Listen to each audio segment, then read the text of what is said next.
It is that time. Let's get started. So, welcome everyone. Thank you for joining us today. I'm really excited to dive into this topic with you all as we go, and I'll walk you through everything that we know about co-op today. And then as questions come up, put them in the chat, and then we'll be able to have a really great discussion, hopefully after.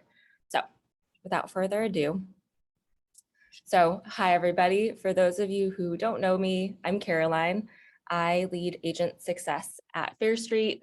Fair Street is both a technology company building custom software for independent Medicare agents, as well as an upline, which allows us to offer our software at no cost to agents, as well as support them in contracting, growing their business, and much, much more. And as a startup, we are constantly looking for new ways to provide that back office support to our agents, which is why we're really excited to dive into the world of marketing co-op today. So if you have any questions, drop them in the chat as we go, but I'll go ahead and dive in because we have a good amount to cover. But before I go in and talk to you for 20 minutes, we want to get a sense of what you all know about co-op right now. And so you'll see a pop-up on your screen. Go ahead and answer the poll, but how much do you know about co-op today? 1 being you're new to co-op, you might have not heard of it before we reached out to you about the webinar, and then 10 being you are an absolute expert.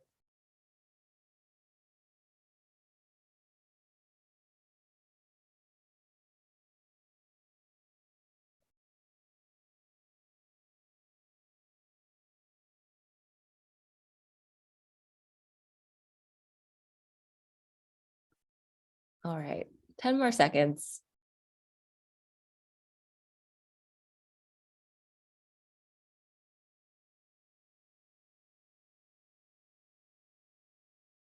All right.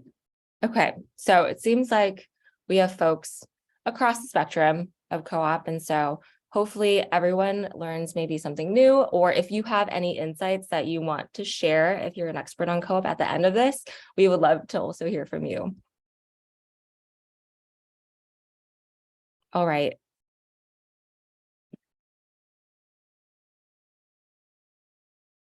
Okay, cool. So next question. So last AEP, did you receive any co-op? Both poll questions were asked and answered. Oh, got it. Sorry. My first time doing a Zoom poll. Forgive me. Okay, awesome. And I'll just go ahead and exit that. Yeah. Okay, awesome. I'm gonna exit this. Okay, sweet. Let's keep chugging along then. All right, so what is co-op? So what are we referring to? So cooperative marketing, also known as co-op, is a way of expanding the reach of both Medicare agents and the carriers that they work with to share in marketing resources to reach new customers. Co-op funds originate from insurance carriers who allocate and distribute this money to either agents or large NMOs, which are national marketing organizations, who can then distribute that money to their downlines. So carriers give co-op money to agents and uplines who are dedicated to selling their products specifically. And agents typically approach either the carrier directly or their upline to access this bucket of money.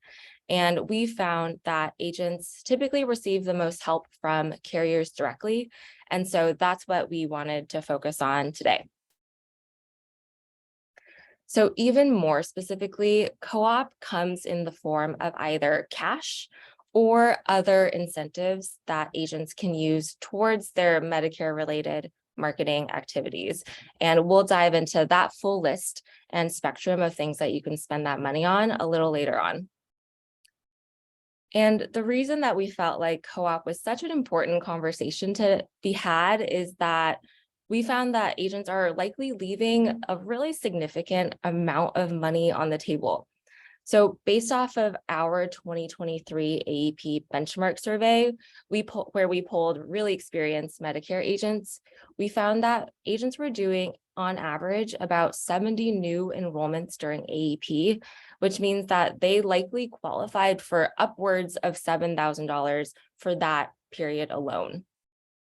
And that is a good amount of money that can be used towards growing your business. And so diving into the mechanics and what co-op can look like in Medicare, there are several ways that co-op funds are administered by carriers and by uplines. So these are the four most common that we've found. First is a lump sum payment. So with a lump sum payment, agents receive a mutually agreed upon sum of money that they can then take and use towards their future marketing costs. In a reimbursement program, agents work with a carrier to negotiate a certain amount of money that they will be reimbursed for marketing costs. Once that agreement is made, they go and they actually spend that money and then submit receipts to the carrier for reimbursement. There are also credit programs. So credit programs are where an agent can actually just accrue marketing credits over time as they sell plans, and then they can use those credits towards future marketing costs. And then finally, there are also very structured programs that exist for either obtaining leads or mailers based off of the certain production that an agent does. So lots of ways that co-op can show up across different carriers. And so these are all ways, and there are probably so many more that we don't know about yet. And so the main thing to know is that carriers offer co-op in order to help agents with Medicare marketing, but ultimately to drive new enrollments. So what constitutes as eligible marketing will vary by carrier and upline. Some carriers and uplines have marketing stores where agents can use money on really specific vendors or items. But in general, you can use co-op funds towards the vast majority of marketing activities that you are probably already doing. So mailers, running social media ads, hosting seminars, these are all things that co-op funds can help support. And here's one example of how one of our agents actually used co-op very recently. And so Nate used his co-op dollars that he earned from Mutual of Omaha in order to help cover the cost of Fair Street mailers that we worked with him on earlier this year. And with Fair Street's contribution, as well as his co-op dollars, Nate ended up not having to spend anything out of pocket in order to sell these mailers. So this is just one example of how you can use co-op in a really flexible way to meet the needs that you already have on the marketing side. All right, so a big question is how much money is on the table? And it depends on a few big factors. So first, it's what your sales goals or projected production will be for that specific carrier that you're going to ask for co-op. So one thing to note is that the vast majority of co-op funds are dedicated towards increasing Medicare Advantage sales, very specifically. Some carriers have funds for Medicare supplement sales, but it's not typically the focus of co-op.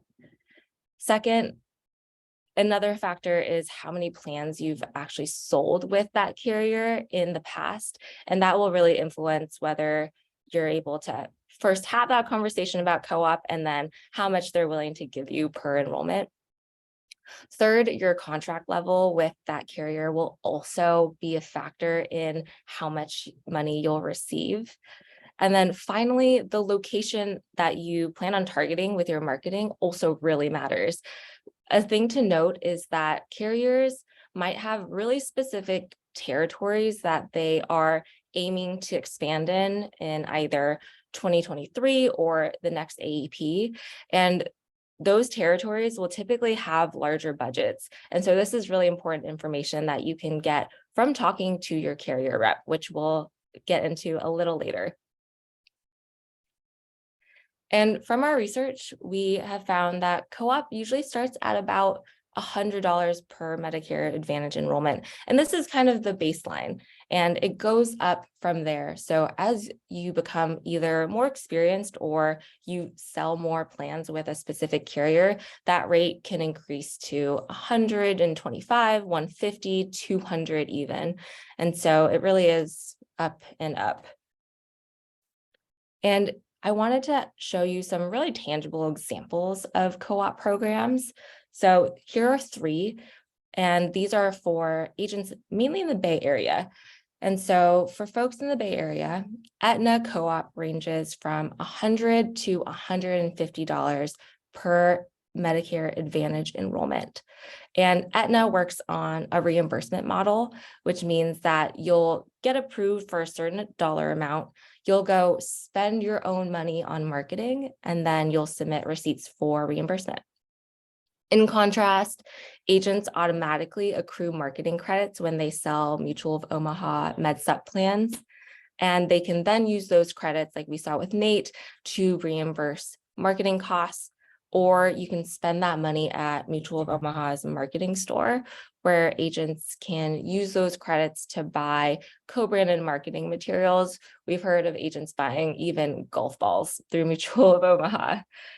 And then finally with Humana, they operate with a negotiated lump sum, which means you work with Humana and decide on a certain dollar amount. They cut you a check, and then you use that money how you planned to go do that marketing. And so these are just a few examples, and depending on where you're based and who you're working with, it'll vary. All right, so that is the lay of the land of co-op. Now I want to dive into how you can get it for yourself. So in most cases, you will request co-op by putting together a business plan and then going to a carrier rep. So there are a few factors to consider when you're doing this. First, you need to figure out when funds are available. Then you'll need to figure out who to request it from. And then you'll actually figure out what needs to go into your business plan and submit it for approval. And so I'm here to walk you through how to do all of that. So co-op is super, super seasonal, as we've shown here with our little money bags. So by and large, the most money is allocated towards AEP. And next, carriers will also allocate funds towards OEP, but don't expect as much funding as in AEP. And then finally, there might be money available between OEP and AEP, depending on the carrier. For example, we know that WellCare has a budget for what is called lock-in period. So if you're interested in getting co-op and you know about the seasonality, you'll need to keep these relative milestones in mind when you need to be ready to make your request. So with AEP, if you want to lock in AEP co-op funds, you should be ready to go with your business plan around July. If you would like funds for OEP, you should be ready to go around December after AEP ends. And then if you want funds for this lock-in period, typically the deadline to submit your business plan is around February, and then funds are distributed really quickly after that.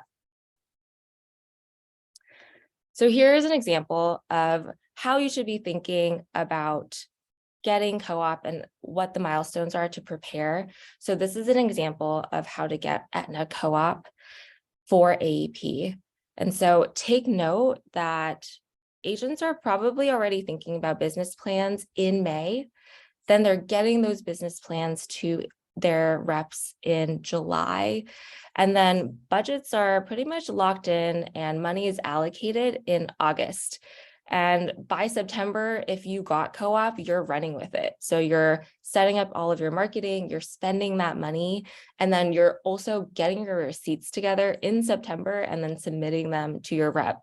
So a lot of planning will go into being ready to get the co-op, requesting it, and then actually executing on it. Next, you'll need to be aware of who to request funds from. So the thing to know here is that you'll get higher co-op for carriers that you have a strong historical production with and that you're at a higher contract level with. How many enrollments you are aiming to do with a carrier is also a factor in how much co-op you'll be approved for. And so knowing all of this, our big recommendation for you is we recommend focusing your efforts on carriers that you already have an established history with, since you'll be able to then point to your historical sales performance when requesting funds. Another really key point that I want to make today is that co-op funds are allocated by geographic location and are largely controlled by regional broker managers or sales managers. So broker managers are in charge of the relationship between you, the agent, and the carrier in a really specific region. It's usually a handful of counties at a time. And you're probably familiar with these folks. They're the ones who email you about carrier trainings and events. They're also the ones who oversee that co-op budget for their region, meaning that they work with agents to make business plans, they review those business plans, and then they ultimately decide how that co-op is distributed. And so these are people that you definitely want to get to know. And so how do you get to know this mythical regional carrier rep? Well, you'll first want to figure out who is the broker manager in the region that you're planning on selling in, because your marketing plan will need to be focused on the territory that they oversee. So once you find who that person is, then you'll want to build a relationship with them before you go in and ask for money. And so there are a lot of ways to do this. Reps themselves set up many opportunities for you to get to know them. And so you can attend the trainings that they do either online or in person. You can go to the community events that they host, and you can even reach out to help them with a retail pharmacy kiosk or the carrier booth at an upcoming health fair. So lots of touch points.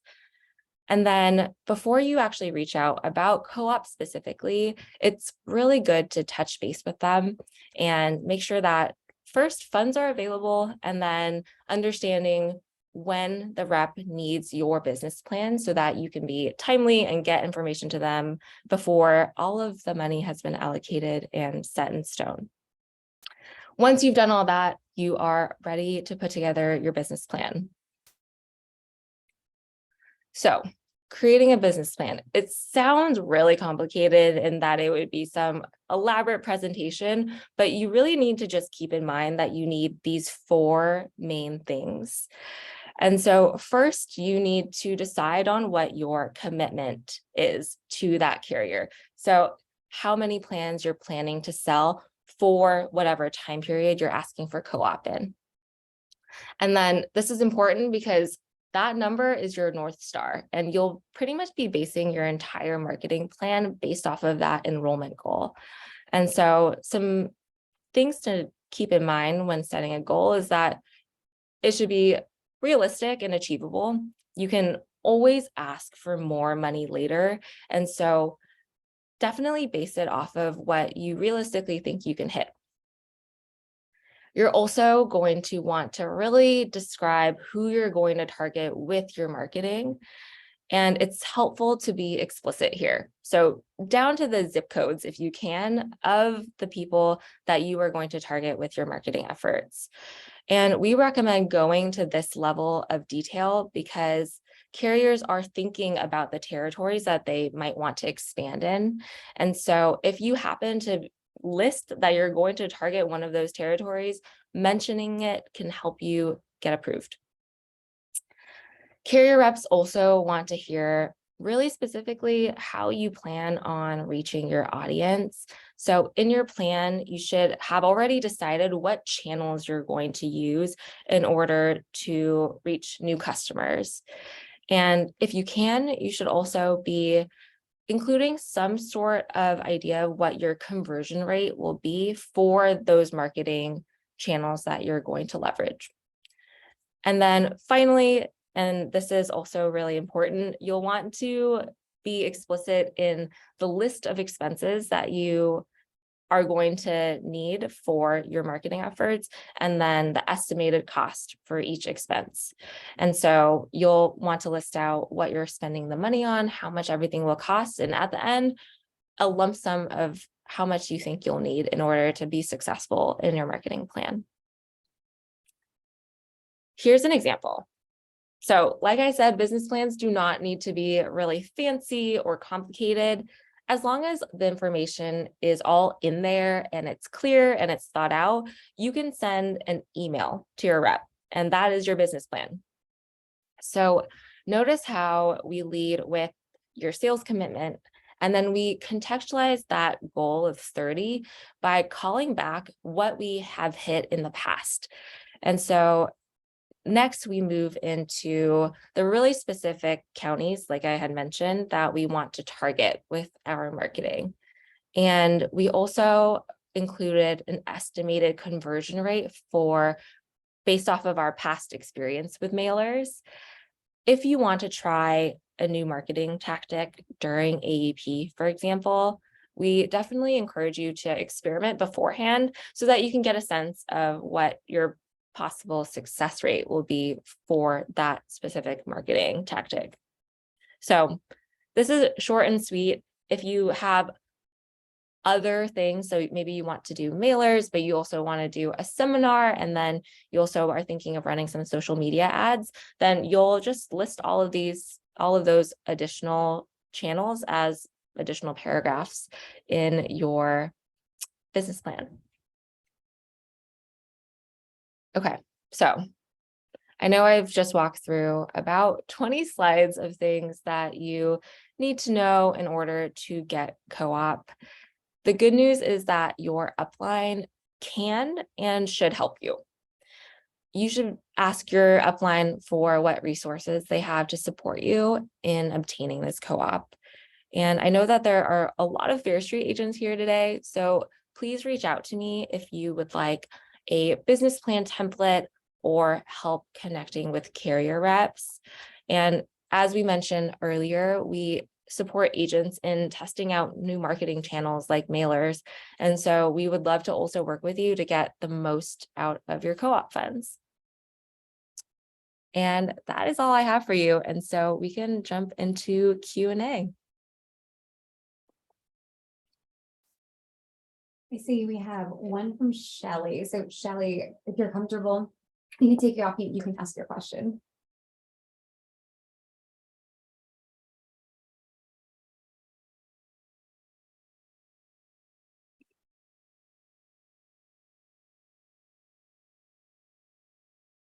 All right, no worries. Let's All good. It's how about funds to target people who are aging into Medicare throughout the year? Yeah, that's a really great question, Shelley. So are there funds for this year-round turning 65 demographic? It will vary. And so most co-op is really focused towards AEP, like we mentioned before, as well as OEP. There are what we talked about, those lock-in period funds, and that's where you'll probably be pitching these turning 65 tactics and getting money from that fund in order to spend on those marketing efforts. Awesome. And another one from Ed, are the timeframes the same across the board with all carriers? So most, I would say probably 99.99% of carriers have an AEP budget. And so that is really set in stone. Where there are variances are whether there's an OEP budget, and then where there's the most variance is there a fund for that period between March and October? And so this is good intel to get from your local carrier rep, because not only does it vary by carrier, but co-op also will vary by the region and the territory as well. Awesome. And one from Bob. Is there a specific number of enrollments that reps are more likely to fund your marketing plan? Also a really good question. So most reps will tell you that you just need to show that you have sold 1 to 2 Medicare Advantage plans in order for them to have a conversation with you about co-op. And so obviously the money that you'll get will vary depending on whether you've sold 1 to 2 plans and then plan to sell maybe 2 to 4, versus if you've sold a lot of plans and plan to sell a higher magnitude. But I would say that before you go and ask for co-op, to have at least sold 1 to 2 plans with that carrier. Shelley's got another good question. Does someone need to use carrier-specific marketing pieces if you receive funds? So no. If you're getting, for example, a lump sum or you're getting a reimbursement of marketing money, you can spend that money on whatever eligible marketing you want to. It could be your own mailers. You could work with another party to do mailers. You could work with Fair Street to do mailers, like Nate did, and then he was still able to use his Mutual of Omaha funds. What carriers want to see is that you are dedicated to selling their products. It doesn't mean that you need to necessarily use Aetna co-branded materials. If you've made a commitment to Aetna to sell 10 MA plans, but you should be targeting and have an intention that because Aetna gave you that money, you're keeping them in mind when you're doing the sales process. But I would say most reps and carriers would say that they want you to do what's best for that client. And if it ends up not being an Aetna plan, that's okay with them. Awesome. I think those are all the questions for now. Oh, wait, we have another one. From Bob, does Fair Street have a vendor list for marketing? That is a good question. So, like I said at the beginning, we are very excited and get a lot of energy out of experimenting with marketing channels with our agents. And so we don't have a set vendor list. We really work with you one-on-one to figure out what's going to work best. And in the example of Nate, we actually made those mailers for him. And so we bring a really high touch to marketing.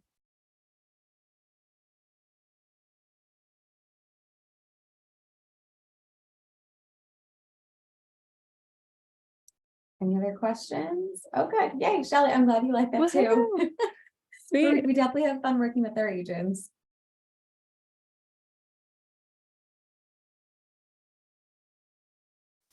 So I see one from Ed. So no, Ed, this webinar is for everybody. So your upline remains your upline, but if you'd like to talk to Fair Street, we were certainly happy to connect with you.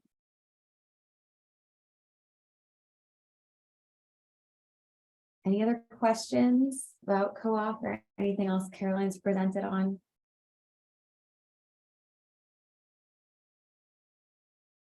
Awesome. Cool. And that's it. Cool. Well, again, thank you everybody for spending the better half of this hour with us. If you have any questions at all about anything that I talked about, please send me an email. You can reach me at caroline@thefairstreet.com, and I'm happy to have another conversation about co-op. If you know anything about co-op that you feel like I should know or that I didn't touch on, I would also love to hear from you. I'm always open to learning new things, and co-op is an endless pit of information. And so, yeah, please reach out. I would be really happy to hear from you. And then if you're curious about everything else that Fair Street does, so we don't only support in marketing and co-op, please reach out and find out more about the software that we build, us as a company, and how we support agents in every other aspect of your business. You can either reach out to me, Sarah, or Bren, or visit our website, and we would love to connect in the future. Awesome. Well, I hope everyone has a wonderful rest of your day, and we will see you very soon. Bye, everyone.